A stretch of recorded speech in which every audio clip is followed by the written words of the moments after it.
Hello नमस्कार दोस्तों, मैं ऋषभ आपके चैनल एजुकेशन फॉर ऑल में एक बार फिर से आपका स्वागत करता हूं। आज हम लोग जो पॉलिटी का सेशन कर रहे थे संसदीय अधिनियम के बारे में, उसका मैं अगला लेक्चर लेकर के आ गया हूं, जिसमें हम लोगों को आज क्वेश्चन आंसर जो है वो उसको आगे बढ़ाना है। हम लोगों ने पिछले वीडियो में 50 क्वेश्चन तक इसका क्वेश्चन आंसर मैंने जो है वो करवा दिया है। अगर आपने नहीं देखा है तो इस वीडियो को देखने के बाद आप उसको ज़रूर से ज़रूर देख लीजिएगा, क्योंकि शुरू से अगर आप देखते आएंगे तो आपको अच्छी तरह से समझ में आएगा। ऐसे ही जो है मैंने चैप्टर वाइज पॉलिटी को शुरू से जो है वो पढ़ाया है। इसमें लगभग मैंने 66 से 67 वीडियो जो है अभी तक अपलोड कर दिया है। चैप्टर वाइज पूरा का पूरा थ्योरी और एमसीक्यू है, आप जो है जा करके देख सकते हैं। अगर आप एएलपी और टेक्नीशियन का फॉर्म फिल किए हैं तो उसके लिए मैं साइंस का प्रीवियस ईयर क्वेश्चन पेपर करवा रहा हूं, आप जो है जा करके उसको भी देख सकते हैं। तो चलिए आज हम लोग जो है वो 51 नंबर क्वेश्चन से करेंगे। तो पहला क्वेश्चन है आज का कि सूचना का अधिकार क्या है। एक मूल अधिकार है कि एक विधि अधिकार है, दोनों है या फिर दोनों नहीं है।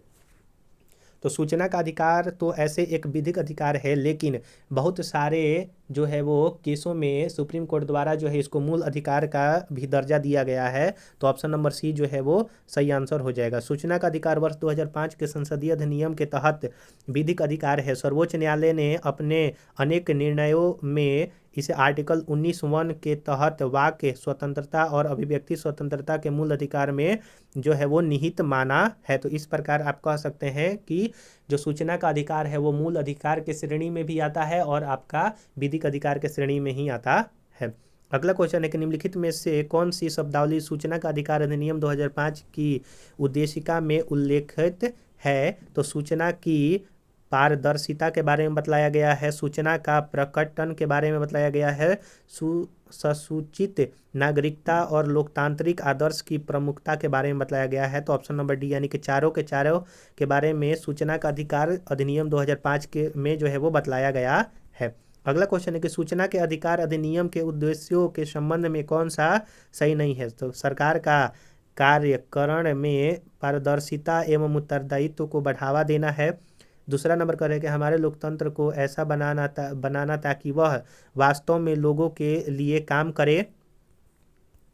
अगला है कि समाज की महिलाओं एवं कमजोर तबकों को सशक्त करने के लिए काम करना या फिर नागरिकों को सशक्त करना। तो इसमें से ऑप्शन नंबर सी जो है आपका सूचना का अधिकार में जो है वो नहीं दिया गया है। सूचना का अधिकार अधिनियम का मूल उद्देश्य नागरिकों को सशक्त बनाना, सरकार की कार्यशैली में पारदर्शिता और उत्तरदायित्व बढ़ाना, भ्रष्टाचार को रोकना तथा हमारे लोकतंत्र को सही मायने में लोगों के लिए कार्य करने वाला बनाना है। यह स्पष्ट है कि सूचना प्राप्त नागरिक शासन के साधनों पर आवश्यक नज़र रखने के लिए बेहतर रूप से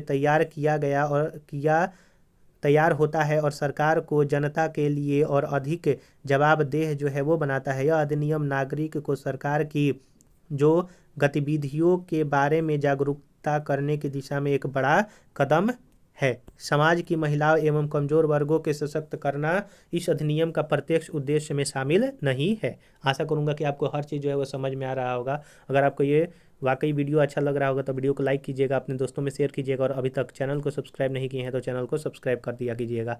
अगला क्वेश्चन है कि सूचना का अधिकार अधिनियम 2005 के बारे में निम्नलिखित कथनों पर विचार कीजिए और उसे चुनिए जो प्रावधानित नहीं है। तो यह जम्मू कश्मीर राज्य में लागू नहीं है। दूसरा है कि आवेदक जो सूचना हेतु अनुरोध करता है उसे सूचना मांगे जाने के कारणों को देना होगा। अगला है कि मुख्य सूचना आयुक्त का हटाया जाना। अगला है कि प्रत्येक सूचना आयुक्त अपने पद पर 5 वर्षों की अवधि या जब वह 65 वर्ष की आयु का हो जाएगा, दोनों में से जो पहले हो जाएगा तब तक उसको जो है वो छोड़ना होगा। तो प्रश्न के अनुसार जो सूचना का अधिकार ऑप्शन नंबर बी में दिए गए प्रावधान अतिरिक्त सभी प्रावधान थे। विकल्प बी जो है स्पष्टीकरण इस प्रकार है कि सूचना का अधिकार अधिनियम 2005 के अध्याय 2 खंड 6 के उपखंड 2 के अनुसार सूचना के लिए अनुरोध करने वाले आवेदकों को सूचना का अनुरोध करने के लिए किसी कारण को या किसी अन्य व्यक्तित्व ब्यौरे को देने की अपेक्षा जो है वो नहीं की जाएगी। तो इस तरह से जो है इसका आपका आंसर जो है वो ऑप्शन नंबर बी आप मान सकते हैं।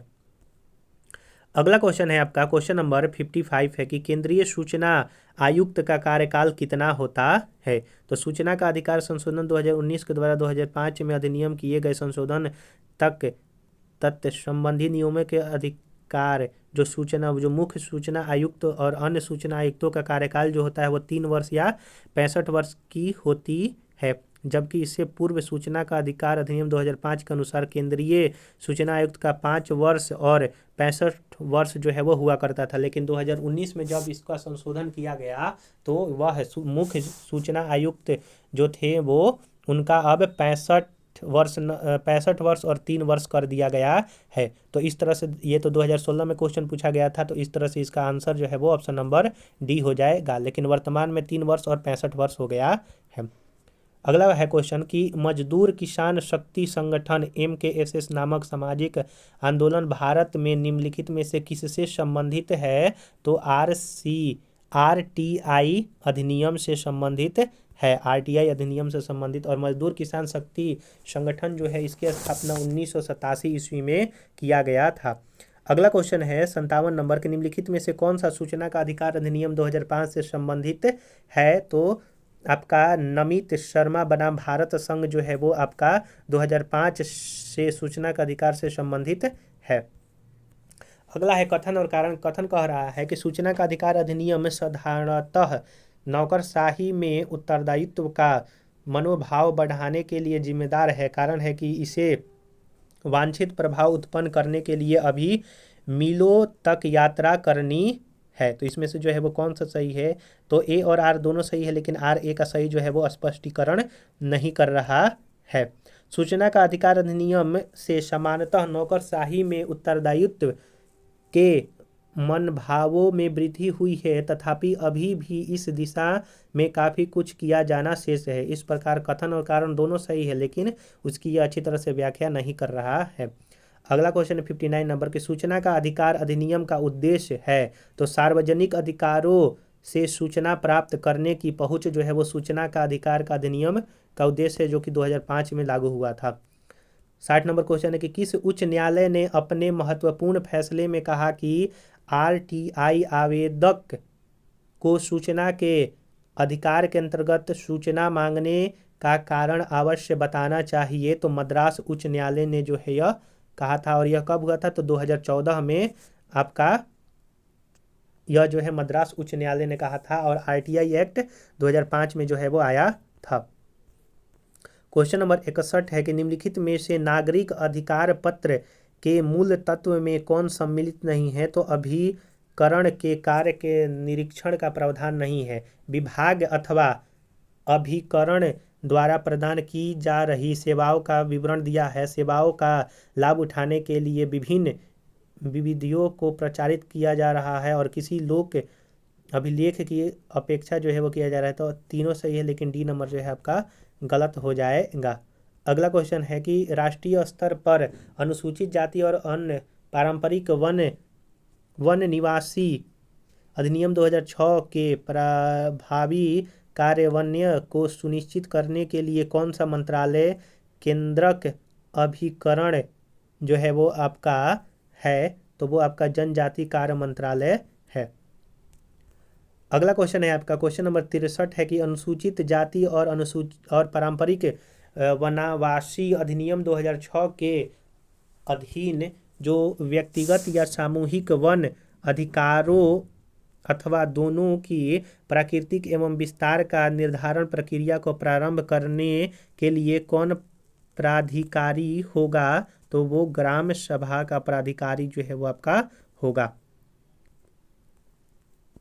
अगला क्वेश्चन है क्वेश्चन नंबर 64 है कि राष्ट्रीय हरित न्यायाधिकरण अधिनियम 2010 भारतीय संविधान के निम्नलिखित में से कौन से प्रावधान के अनुरूप अधिनियमित हुआ था।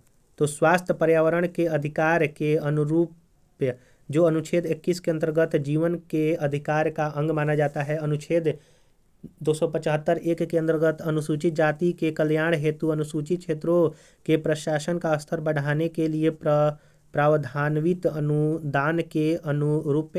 अगला है कि अनुच्छेद 243(1) के अंतर्गत उल्लिखित ग्राम सभा की शक्तियों और कार्यों का अनुरूप बतलाया गया है, तो इसमें से कौन सा सही है? तो केवल एक जो है आपका सही है, बाकी तीनों जो है गलती है। राष्ट्रीय हरित न्यायाधिकरण अधिनियम 2010 भारतीय संविधान के अंतर्गत दिए गए नागरिकों को स्वच्छ पर्यावरण में रहने का अधिकार, जो जीवन के अधिकार यानी कि आर्टिकल 21 का भाग के अनुरूप जो है वो माना गया है। इस अधिनियम के द्वारा देश के एक राष्ट्रीय हरित न्यायाधिकरण का गठन अक्टूबर 2010 में जो है वो किया गया था। 65 नंबर क्वेश्चन है कि भारत सरकार द्वारा राष्ट्रीय हरित अधिकरण की स्थापना कब किया गया था? तो 2010 में जो है वो किया गया था। अगला क्वेश्चन है 66 नंबर की राष्ट्रीय हरित न्यायाधिकरण के किसी भी निर्णय से व्यक्ति सर्वोच्च न्यायालय में अपील कितने दिनों के भीतर दायर कर सकता है? तो 90 दिन के भीतर जो है वो आपका दायर कर सकता है। अगला क्वेश्चन है आपका कि भूमि अधिग्रहण अधिनियम 1894 के संदर्भ में निम्नलिखित में से कौन सा कथन सही नहीं है? तो इसका उद्देश्य भारत में भूमि सुधार प्रक्रिया को बढ़ावा देना है, यह जो है आपका सही नहीं है। तो सही कौन है? इसको ब्रिटिश शासन ने बनाया था 1894 में, और यह भारत की संसद के एक अन्य अधिनियम द्वारा प्रस्तावित किया जा चुका है और इसका क्रियान्वयन विवादित हो गया था। तो ऑप्शन नंबर बी जो है आपका सही आंसर हो जाएगा।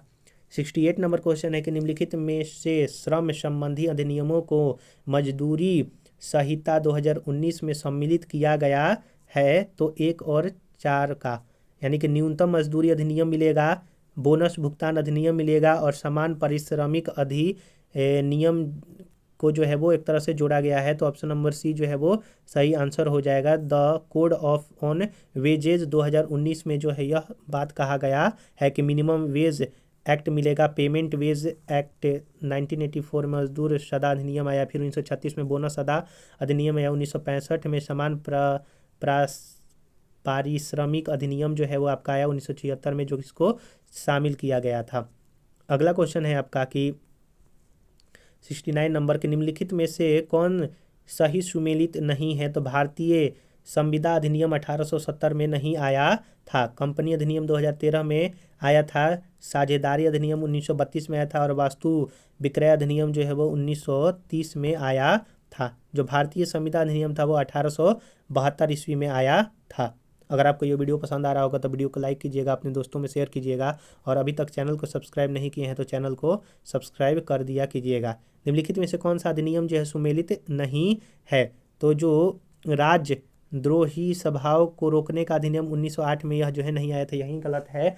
विस्फोटक पदार्थ अधिनियम 1908 में आया था। भारतीय फौजदारी कानून अधिनियम 1908 में आया था। समाचार पत्र अधिनियम जो है वो आपका 1908 में आया था। जो राजद्रोही सभाओं को रोकने के लिए अधिनियम 1907 में लागू किया गया था। अगला है कि आपदा प्रबंधन एक्ट जो है वो कब आया था? तो 2005 में जो है वो आपदा प्रबंधन एक्ट जो है वो भारत में लागू किया गया था और 23 दिसंबर 2005 को राष्ट्रपति ने स्वीकृत दिया था।